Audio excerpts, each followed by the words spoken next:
Hey, good afternoon, everyone. My name is Bethany Townsend. I'm a senior product marketing manager here at Disco. Before I joined Disco, I was a trial attorney for about 5 years. I was an associate at Kecker and Van Nest out in San Francisco, and then joined a plaintiff side firm here in Austin for a couple years. I've now been at Disco for about a year and a half. Susan?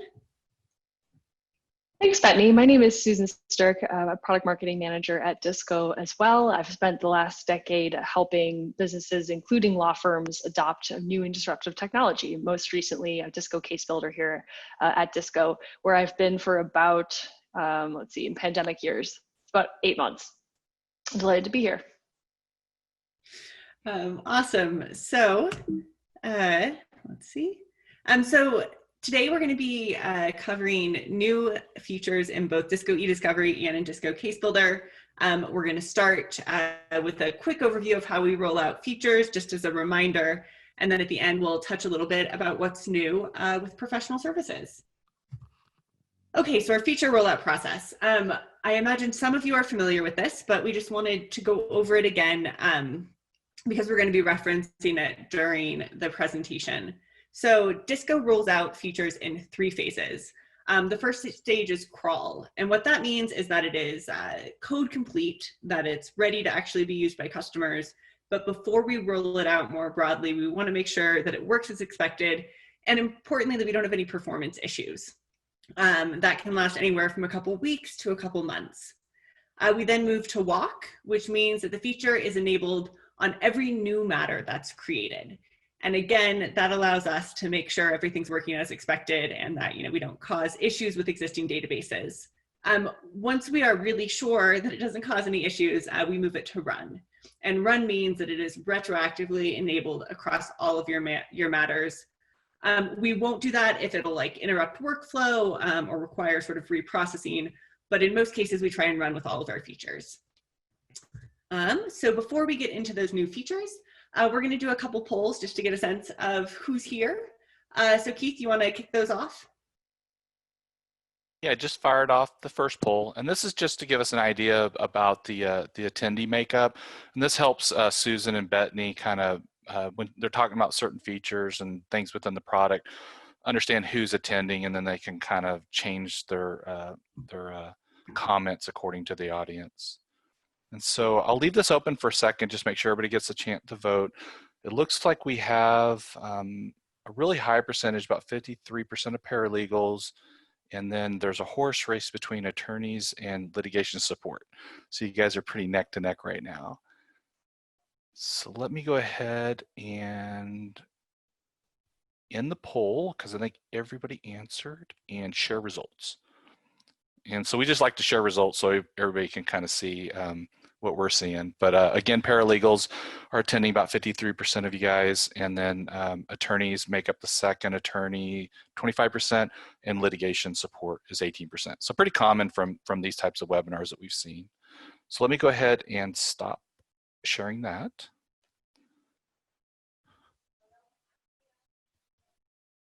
And I think we're going to do the second poll too, right, Bethany?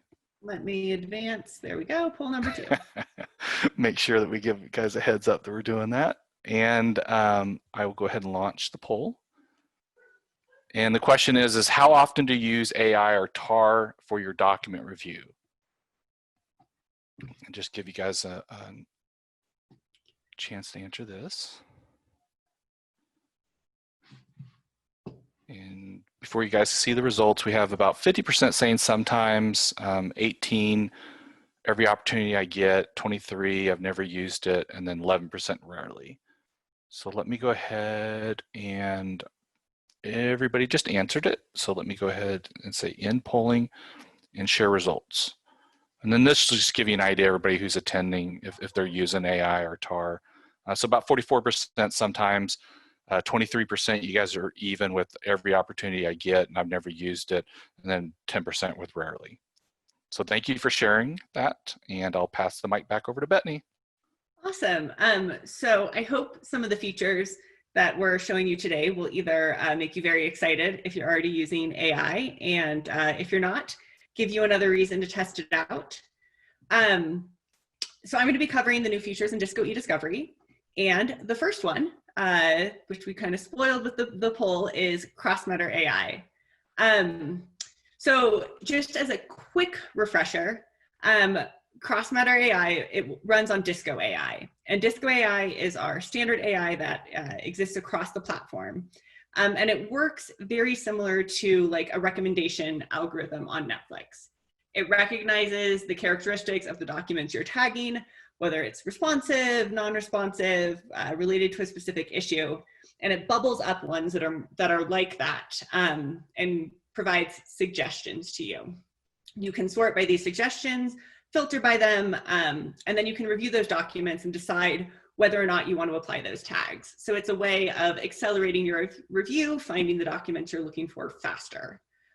We use continuous active learning, which means that every time you see a prediction and accept it or reject it, the AI model in the background takes in that signal and learns from it. It gets smarter. And when people are using our AI for the doc review, we regularly see efficiency gains of over 30%, sometimes more than that. So cross-matter AI is exactly what it sounds like. So instead of just using or leveraging AI based on tags from a single model or from a single matter, cross-matter AI allows you to create models that sort of exist outside your matter that are based on tags from multiple matters. You can build these however you want. I'll show you how to do that. And then the amazing thing about these is you can pull these models into your matters at the beginning of your case and start getting predictions as soon as you load the documents before you've tagged a single thing. Something that's cool and unique about the way we do cross-matter AI is that our models are dynamic. You're not just importing a model from a past case. You can link tags across your matters. That means that if you have two matters that are similar and you create a model that links tags from across them, that model will get smarter in real time as you apply tags in either of those matters. So there's a number of use cases for this that our clients so far have sort of expressed excitement about. The first category are ones that would likely exist across all of your cases. A great example of that is privilege, right? If you're a corporation and you're litigating lots of different cases, or if you're a law firm who represents the same client over and over, the privilege documents across the matters are going to look pretty similar. So you can create a master privilege model that links privilege tags across your different matters. And then as soon as you start a new case, you can link that model to the matter and it'll pull out documents that are likely to be privileged. Not only will that save time, because that privilege model, that master privilege model, has signals from across your matters, it'll be smarter. It simply has more data to work with. Another use case that folks are excited about, and I think this is one that's really applicable to a lot of our paralegals out there, is creating what we call classifiers. So contracts or other types of documents that you see across your cases. If you create models for those kinds of documents, link them to your matters when you start, you'll sort of get like a table of contents. And I know that folks that I've worked with have spent a lot of time sort of pulling out those different document types. So this can make things go a lot more quickly. And then another one sort of in this category of across all your cases is junk, right? Junk looks the same across many matters, whether it's iTunes receipts or fantasy football emails or just spam. By creating a master junk model, you can make it a lot easier to cull those documents as soon as you start your case. The second category of use cases are sort of ones that we think of in the context of specific practice areas. If you're in a practice area that litigates a lot of, or participates in a lot of international investigations, whether FCPA or otherwise, you can create models for common issue tags, whether that's kickbacks or corruption. Something that I think is really cool is you can also have Disco AI sort of sort your documents by geographies. If you've done a bunch of cases involving Russia, the AI will know what documents relating to Russia look like. And so it can help you break things down like that. We've also talked to clients who are really excited about using cross-matter AI for employment cases, as well as class actions. We have some clients that are litigating essentially the same thing in two jurisdictions. or at least something with very similar issues. And so they're able to link those tags and get the benefits, the Disco AI benefits from both of those cases simultaneously. This is a great example of how cross-matter AI can be woven into the Disco workflow to create a lot more efficiency. So this slide here shows one of our clients who was litigating a large-scale pharma class action, and they got dumped. They had dumped on them 20 million documents by opposing counsel. Sort of using standard, ECA searches and metadata, they were able to narrow that down to 5.7 million documents. Still way too many to review. Using sort of analytics like SearchViz and other things, they finally got it down to about 500,000.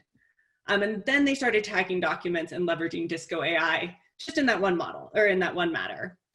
By leveraging Disco AI, they were able to eliminate about 2/3 of the documents and only ended up having to review 33% because the relevant documents were bubbled up and the non-relevant documents were sort of pushed down or suppressed.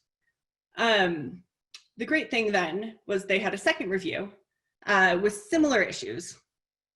This one was only about 70,000 documents, but they were able to create a cross-matter model and link the tags from the two matters. And as soon as they got those documents, they were able to winnow them down to 26,000 that they needed to review. So we're really excited about how cross-matter AI sort of fits into the Disco workflow and creates additional efficiencies. Do we have any questions before we jump into the demo? Yeah, we just have one. Bob asks, cross-matter AI, how does this perform when matters are taken offline? Or do matters have to stay open in perpetuity? Okay, that is a great and kind of nuanced question. And if you want to follow up with me after, we definitely can. We even have a white paper on that. So when you create a model, if it is based on just a single tag from a matter and you deactivate that matter, that model will continue to exist and you can continue to use it.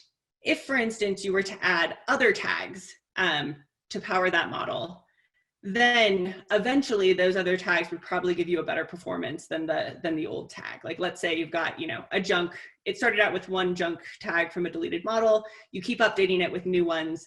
Disco is always we're going to be testing sort of different models based on the different information that we have and always using the best one. And so eventually the older models based on those deleted tags, we would imagine would fall off. So basically you get the benefits of those tags for as long as possible, but we continue to update your models with new information if you provide it. Like I said, if you want more clarification, follow up, we can get you some documentation on exactly how that works. Okay, I'm gonna hop into a quick demo of this just so you understand how it works. So right now, I'm in the organization manager for Disco. This is my, my dog-loving organization name. And so org admins, in order to create these models, you have to be an org admin. So here I am, I've got my matters, users, and now there's a new tab at the top. Yeah. Sorry, I think you're sharing the wrong screen. Oh no, okay. We still see the slide. Oh, okay. Let me reshare, sorry about that. All right, there we go. All right, yes. Had to hop into a new application. Is that better? Are we seeing the right thing? Yes. Yes. Okay, fantastic. All right, we will kick this off again. I am in my Disco organization manager for Husky and Dachshund LLP.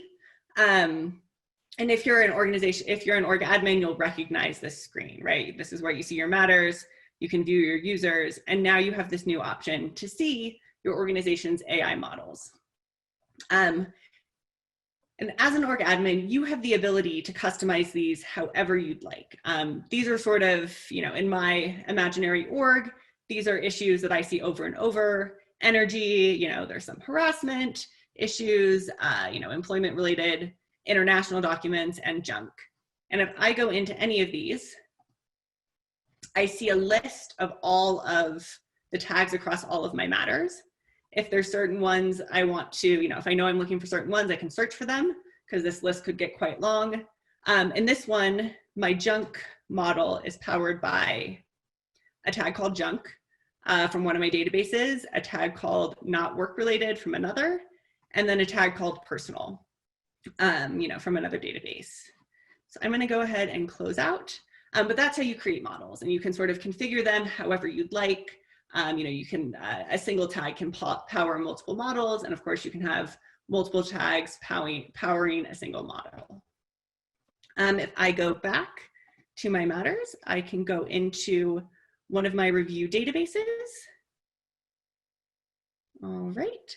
And now what I want to do is link these models to the tags in this specific review database. I want to leverage the AI learnings from other cases in this matter. So I go up to menu, under setup, I'm going to click on tags where you're used to configuring your tags.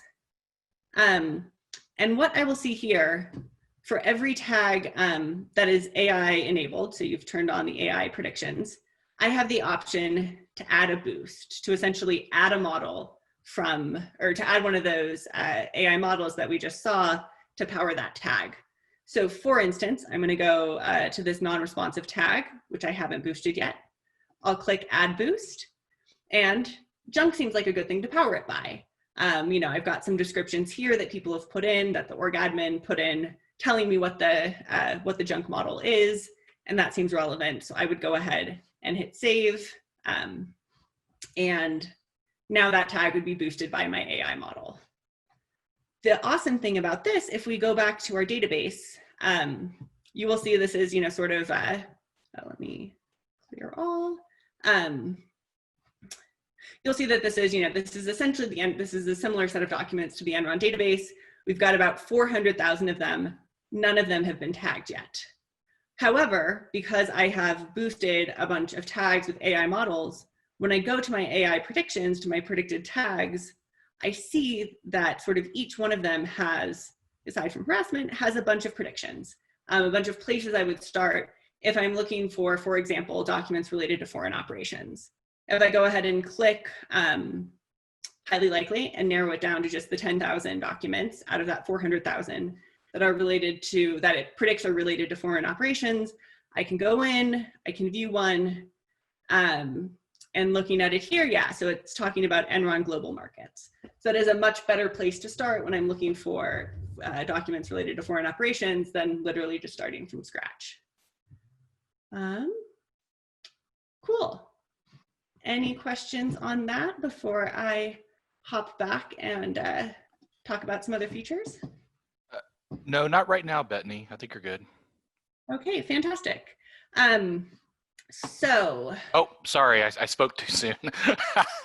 I'm trying to monitor these as fast as they come in. So one of the questions is, does it cost extra? Oh, no, it doesn't. That is a great question. Like Disco AI, completely free, completely integrated in your experience. Yeah, so we really hope that folks will, experiment, even if they're not using AI now, will get in touch with us, we'll experiment with this to see if it adds value to their cases. Okay, so relevant to the future rollout process that we discussed, this is in crawl right now, which means that we have a handful of customers that are actively using it, making sure, kicking the tires, making sure it works. If you are interested in this though, if you would like to be one of those crawl customers, we would love to have you join. We would love to have you, get value out of this as soon as possible, and of course, give us feedback. So if you're interested, that's my email. I can get you set up with the product manager. And if you aren't sure if you would like to use this and just want to sort of talk through potential use cases or sort of what you would need to do to get set up so that you could use this in the future, I would also love to have that conversation with you. So please reach out to me with any and all comments, questions, thoughts about Cross-Matter AI. Okay, so that's Cross-Matter AI is sort of our new big flashy feature that we are incredibly excited about, that we think is going to change workflows. But we understand that many of you spend hours and hours and hours in the platform every day, and cross-matter AI is not going to change that. So in addition to putting resources into something like cross-matter AI, we are also dedicating a bunch of resources to improving sort of your quality of life, to improving your everyday document review experience. So here's a handful of performance improvements that have come out recently that I wanted to highlight. The first is search. We know you spend a lot of time running searches. And so we did some work on our infrastructure, and sort of depending on what kind of database you have and what the search is, we've made all searches between 17 and 35% faster. So we're hoping that'll save you some time. We also heard folks loud and clear that our mass tagging wasn't fast enough. And so again, we put some development resources into that, and it is now 50 times faster. So if you ever have to mass tag documents, we're hoping to save you a bunch of time. We're also making productions faster. This is another feature that's in approximately walk. A handful of our matters have this enabled already, but over the next month or so, we're going to be enabling this improvement across all of the matters, and all of your productions will be 4 times faster. We've also made some improvements to conversation threading, to how fast that happens. So if you're ingesting documents, you'll notice that that happens more quickly. And the final thing I wanted to highlight is our platform uptime. We are always working on our back end to make sure that your documents are available to you, that your data is available to you whenever you need it. Our current platform uptime is 99.9967%. And to put that into context, that's an average of being down about 3 seconds a day. So you essentially have your documents at all points in time. We have a couple other features like this that is just designed to make your quality of life better. The first is our jumper, our new jumper in the document viewer. And rather than talking about it here, I'm going to show it to you in the product. Okay. So the jumper is intended, our new jumper is intended to make it easier for you to navigate long documents, and you sort of find the things that you're looking for sort of in the way that makes sense to you. So I just, in this database here, let me know if I'm not showing the right screen. I think I am. In this database here, I've run a quick search for long documents, things longer than 10 pages with the term notice, looking for contract type things. I'm going to go ahead and pull up a document. It's going to load. I'm in Colorado right now in the mountains using DSL.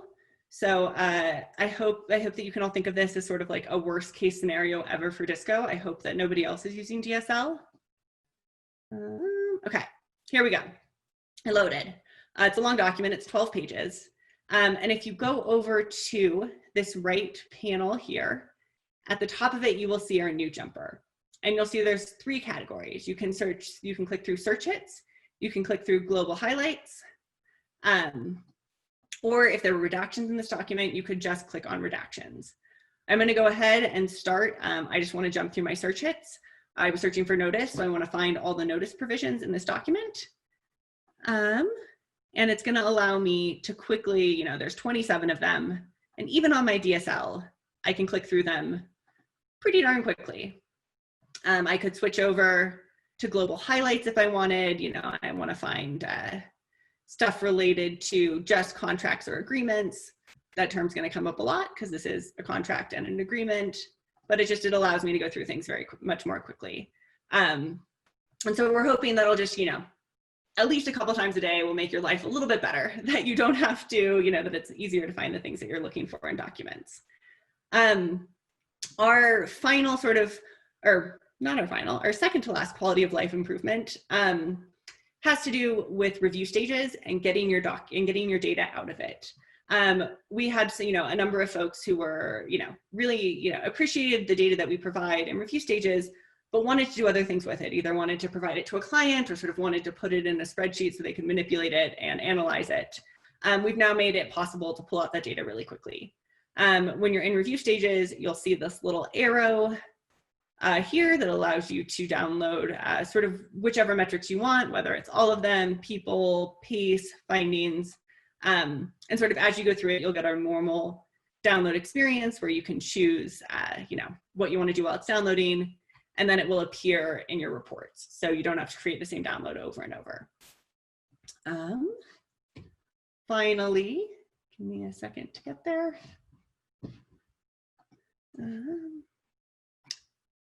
We have made, let's see, there we go.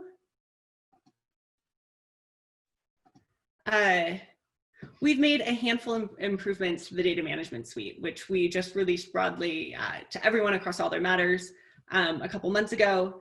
The first thing that we did, that the data management suite allows you to sort of upload your native files, your load files, perform overlays, sort of to have more control over your documents, and importantly now, do more things yourself without necessarily having to involve sending data somewhere or involving another team. The first thing I want to highlight, which we are proud that we were able to get this out so fast, is we have created some work from home settings for the high-speed uploader. What we were finding is that when people were using the high-speed uploader from home instead of from the office, is the high-speed uploader is designed to be incredibly fast and sort of consume all network bandwidth, and your ISP provider was noticing that, whether it was Spectrum or somebody else, and they were throttling you. They were saying, "What are you doing? This looks suspicious. We're gonna cut off all your bandwidth." And so the high-speed uploader was not working as we were expecting it to, because it's really designed for the office. So what we've done now is, if you're having that issue, you can reach out to our support team, and they will push some buttons, adjust some settings, so that it takes up not all of the bandwidth, still enough to get your data out quickly, but in such a way that it doesn't throw up any red flags for ISP providers.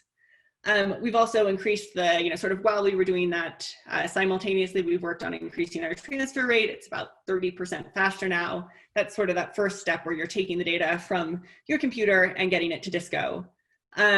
We've also sort of done some improvements to the field mapping experience for both load files and overlays. And if you've got some really large files, we've improved processing for them as well. You're less likely to get errors or have to wait a while for them to go through. Okay, so those are the updates in eDiscovery. Do we have any questions, Keith?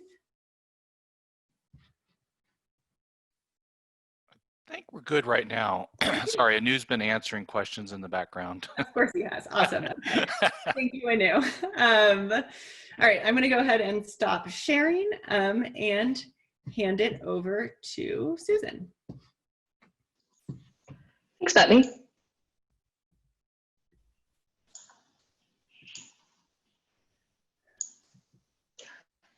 All right, so I understand that some folks here have seen or heard of Case Builder before, and for some of you this may be new, so I'll do my best to kind of address both audiences. But I know before we want to get started, there's a poll Keith wants to run. Yep, let me go ahead and pop that up real quick. And launch poll. And so this one is what do you use to review deposition transcripts and video? And again, it's just meant to give Susan a little bit of background information on what you guys are currently using, and it'll help her tailor her section. And then it looks like we're all over the place. It's a four-way tie so far. Hold on. Give this one a little bit more time for everybody to answer, because it's close race. Looks like Adobe Acrobat is coming in higher right now.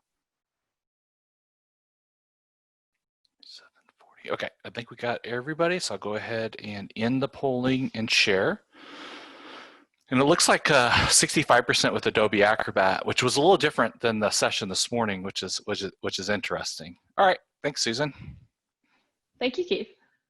Yeah, that is interesting, and I have to say this is something that we pretty frequently hear. So we've recently rolled out Disco Case Builder, but we have talked to hundreds of firms and corporate clients as well in the course of its creation and design. And overarchingly, one of the reasons that we chose to start with Case Builder and specifically collaborative deposition management in our quest to help support you throughout the litigation lifecycle, from pleadings and filings all the way through trial and appeal and everything in between, is because we've been told by very tech savvy firms like all of yours that there really hasn't been a ton of strategic investment in this particular area of litigation on the part of your other vendors that you work with. So even if you have adopted next-gen technology, particularly in areas like e-discovery before, and that's what you use today, that you may still be kind of stuck reviewing depositions in a sort of siloed capacity on each of your workstations in something like Adobe Acrobat, or even perhaps printing them out and putting them in binders and using highlighters and sticky notes, which I know is the way that Keith has described to me is how he used to do that. And so what we wanted to do here with Case Builder is ultimately make that process easier, give you some of that kind of disco magic you'd expect from us on the e-discovery side, here on the collaborative deposition review side in our quest to ultimately help you kind of across the spectrum. So if we head into Case Builder here, for those of you who've seen this before, this may look familiar, but for the new faces here in the crowd, this is your single searchable place based in the cloud in which to review all your depositions, work product, including witness assessments, the transcripts, videos, and relevant exhibits or documents all together as a team. So this is your one kind of virtual copy of each of these depositions, whether these were depos that you took, that you defended, party witnesses, non-party, expert, everything can be here for you, along with some work product that's surfaced such that it hopefully makes it easier for you as a team to figure out where you may wish to spend your time. Where are the strongest storylines that you have? What are the real narratives here? Where is that key testimony so that you can actually build the best possible case for your clients with the strongest possible strategy and story. So the theme that you'll probably notice here is that we're trying to help you get more value out of work you're already doing without actually creating more work for you. So put your work product to work, if you will.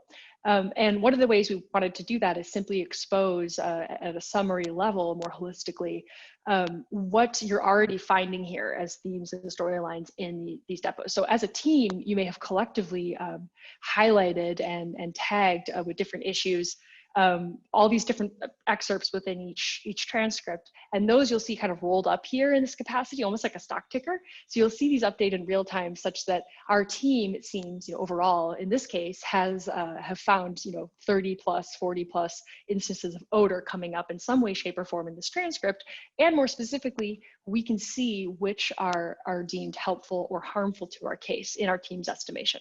So you might get a better sense for what we may or may not want to use there.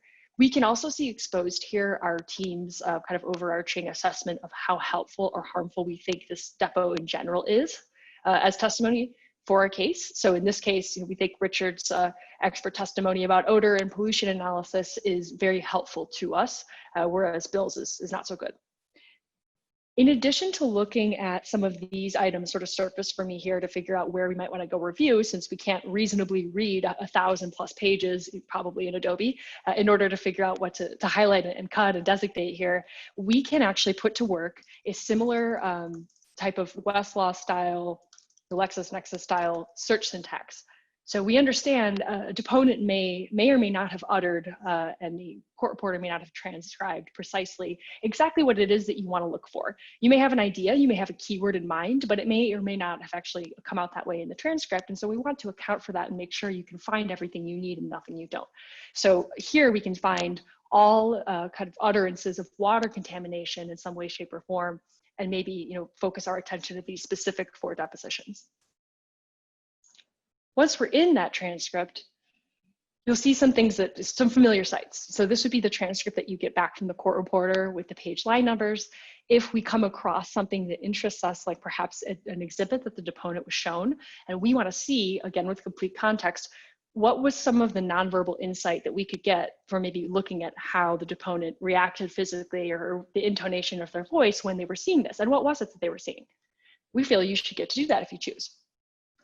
So one of the things we want to offer is this very easy ability to see everything together. So if your team has applied work product here and there's our search term hit that we looked for, we can now see everything all together in one screen, or perhaps if we prefer, we can pop this out into a second monitor, give you more control over the review you may want to conduct. Another way I can more quickly pinpoint what's interesting to me and maybe some things that concern me based on my initial kind of review at a summary level is to use this jumper ability. So I might say, that odor issue that I saw was interesting because that's specifically what Richard's an expert in. It's what we retained to talk about here for this matter. And yet there were several different instances where our team deemed this to be harmful testimony that he provided to us. So I might want to skip specifically to those instances, and I can now see this alongside the highlight and any comments that my team may have made that's causing them to tag it this way. So this is where I could add to that conversation easily as we come up with our story for the case. Something else that may be important for me here is, again, this ability to see the video, understand all the nonverbal stuff that went along with this particular part of the transcript. And we know most of our clients have told us if they even get a digital file of the video, and if they even order it, it comes on a DVD or a VOB file, something that's really difficult to look at, and certainly difficult to look at within the same application window on their computer or the device that they're looking at. So this is something we wanted to offer as well. One of the big reasons that a lot of our clients initially got started with Case Builder was because we actually perform the video synchronization to the transcript automatically and for free. So when you upload a transcript and a video to Case Builder, that sync file automatically gets created almost instantly, such that you'll see, as we go through here, we'll see this play from here button appear at every single line within this transcript. So I can actually share my sound so you can hear Richard and his rather booming voice as he provides this particular testimony. I understand that odor nuisance is one of the claims in the case. And do you know what the definition of a nuisance is in the civil statutes of the state of Texas? I don't know the current definition. So I would think, while I'm not an attorney myself, the smirk might interest me as something that tells me whether this really was a yes or no and how I may want to tag that, etc. One of the other areas of deposition review that many case teams have told us is a real challenge for them is getting all of this fantastic work product out of a platform like Case Builder and into motions or briefs, or for use at trial in a trial presentation platform of some kind, or even internally, say, to update a client via a depo summary, maybe to file designations as a table with the other side, maybe to brief a trial attorney who wasn't present at these depositions and really just needs like an issue style report to understand the kind of high points. And so we wanted to offer a few ways to get that out really easily without you having to spend an inordinate amount of time messing with margins in Microsoft Word and some of the other things that we know can really drag a lot of time. So a few options for that out of the box. You have this ability to pull something like a kind of a digest that includes both the highlights that you would have made, as well as any tags you think are relevant to include here. We could do this specific to a certain set as well. So if we want to say, I only want issues in general, or maybe I only care about that odor tag I was interested in previously. This could be where we pull our designations as well. I want affirmative ones here as an example. And then we're really pleased to announce that in the next version of Case Builder here, which we should have available in mere weeks from today, you will have the ability to pull and automatically create video clips to go along with whatever excerpts you'd like to pull out of Case Builder. This would be something you could upload either to Trial Director, Sanction, or OnCue with this first version. So yet another kind of area where we want to remove the headache and the separate applications that you might have to use in order to make this testimony come alive and make sure it's easy and possible for you to use that in trial as you desire. So we could pull something like that out, and then the result would be something like this. So all the formatting's there for you. You can see why we thought what we thought about it. Why did we tag it this way? Was it helpful or harmful to us? Where did it occur in the testimony? So really give someone an idea that may or may not have been there. Other ways we can make use of this, and this is a great example of something that we were able to roll out very, very quickly following our initial release of Case Builder a few months ago, because we listened to our clients and like Bethany was describing, we're able to very iteratively put out these sorts of updates. So one of the things that we heard quite often is, well, those things are great. We love being able to export things from Case Builder, but sometimes we just need to pull an excerpt from the transcript to put into a document of our own, say a motion or a brief that you might be writing in Microsoft Word. So that's where we thought we might make it easier for you to copy paste this text with the citation if you like, and fix all the formatting problems that typically come with that. So if we head over here into the MSJ draft that I have, in order for me to file this, I'll need to get rid of all the line numbers. I need to make sure the MLA or Blue Book standard for the citation formatting is observed correctly. And so that's something that the Case Builder will automatically detect and do for me. So all I'm doing here is just a simple paste, Control V, nothing fancy. And you'll see the case builder automatically understood that there was some blocking that needed to happen here with the Q&A. I got the citation I needed, and I don't have to do anything else.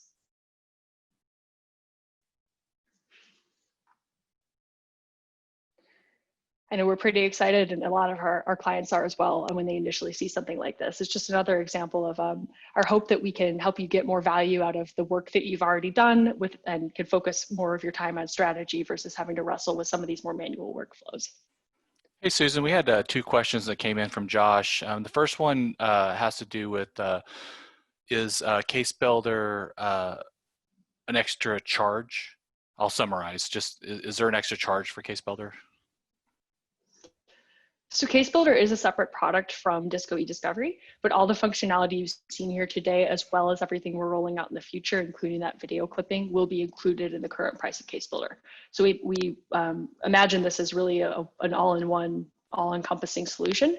Eventually, you'll see full and complete integration between eDiscovery and Case Builder, such that we don't really think you should have to think about which product you're even using. It'll just be a part of the menu, and you can continue with kind of the train of thought that you already had. Okay, and then Josh had a second question. I'll go ahead and ask it. Yeah. On the video clips, what kind of formats are those in? Could it be an example like an MP4 that you don't need like a trial director to play, where it could just play on a regular computer? Yeah, you know, I can follow up with you separately about that. I haven't, I have the mock-ups, if you will, that I can show visually, but I haven't asked a ton of questions about the underlying kind of guts of it in terms of how that works. My understanding is with the clips today, we're using the sync file that Case Builder auto generates when it initially synchronizes your video and transcript, and then exports that in the formats specific to each of those 3 platforms: Trial Director, OnCue, and Sanction. I don't remember if they're MP4 or not, but I do know that whichever they are, even if they're proprietary, you don't have to do any further conversion. You know, what you pull out of Case Builder is something you can upload directly into any one of those.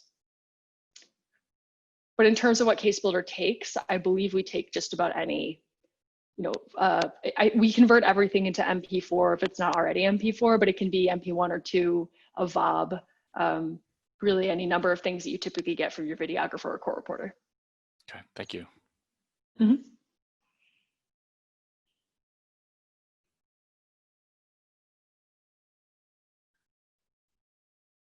Any other questions before I announce a couple new features?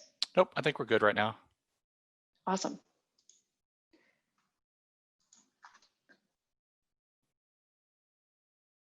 iPad support. So for those of you who have reviewed depot transcripts in Case Builder so far on a tablet, while this was possible in previous versions, we're really trying to make this experience as delightful as it can be. The only reason that I have not shown this to you from an iPad is that it honestly would have looked exactly the same, which is the idea. We want this to be accessible from any browser on your iPad, easy to use with either Apple Pencil or a finger, whichever you prefer, and to really give you the same intuitive experience where you don't really have to think about what the software's doing or what you need to do next. It's all about your case and your thought process about how you want to build that story.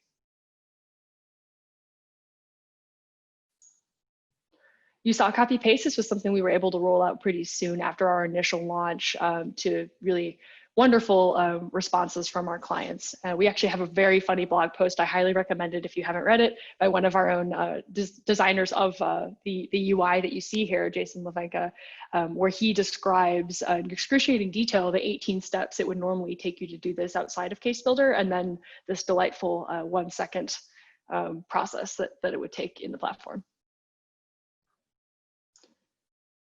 There are a few other things that are, I would say, less obvious, and that we almost hope you don't explicitly or consciously notice them, but should make your underlying experience with Case Builder better and more delightful overall.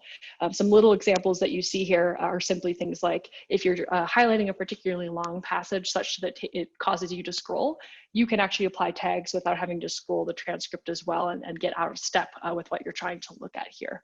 So it should be responsive to you in that way in the viewer, such that wherever you are, it's not going to force you to kind of whiplash between 2 different things.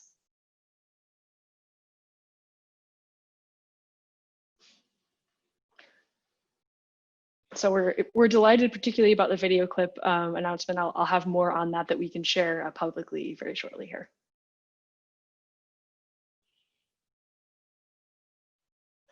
Any other questions before I hand it back to Bethany?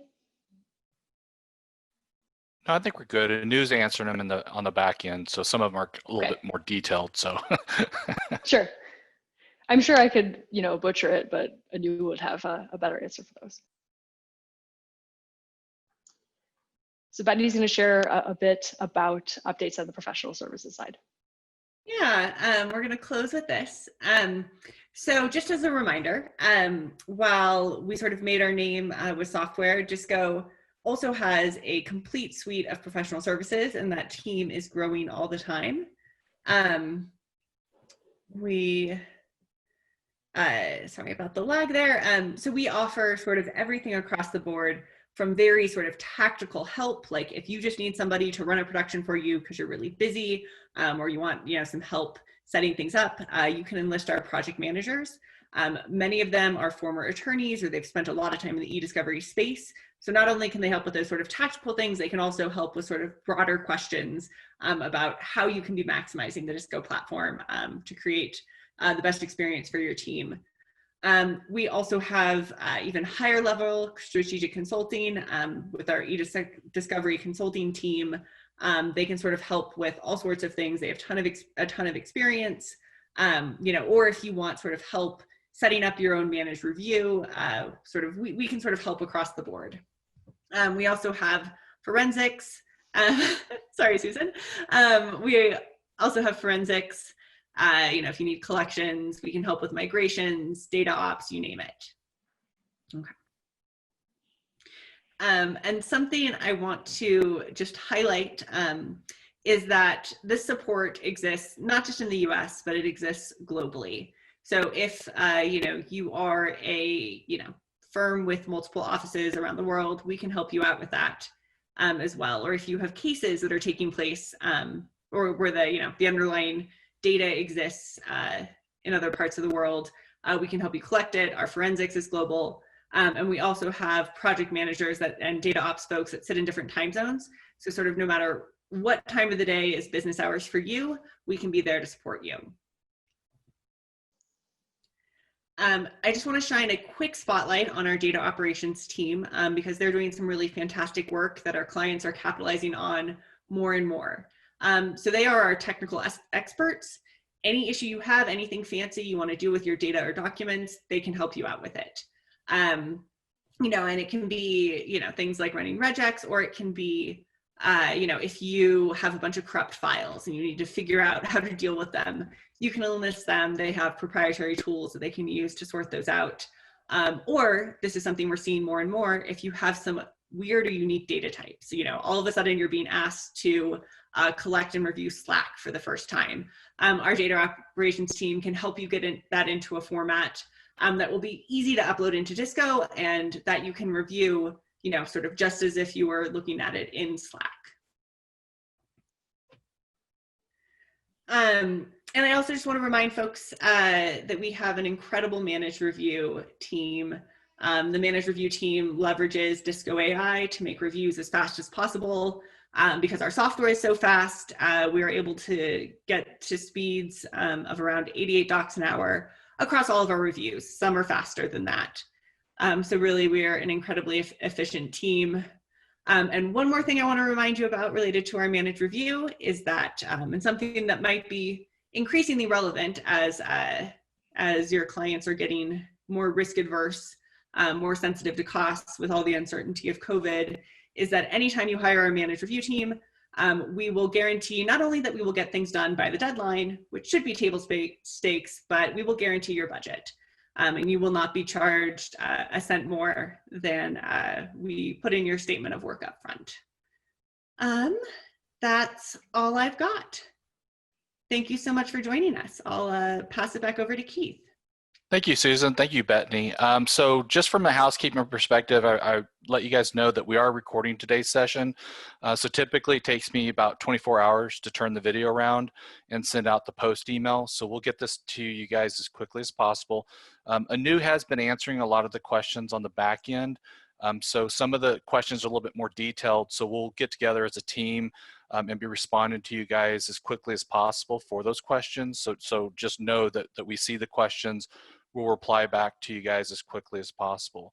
With that, I'm going to go ahead and leave the room open for about another 60 seconds. And so if you have any additional questions, you can type them in, we'll answer them now, or you have access to our email addresses here. So Bethany's email, my email, and Susan's email. So if you guys have any questions, me more general in sense, just about, you know, general marketing or disco and that kind of stuff. If you have product specific questions, then Susan's going to be your expert on Case Builder, or yes, Case Builder, and Bethany's going to be your expert on e-discovery and then like Disco AI and the stuff that she talked about today. So with that, just wanted to thank you guys for spending the afternoon with us. Appreciate it, and have a wonderful day.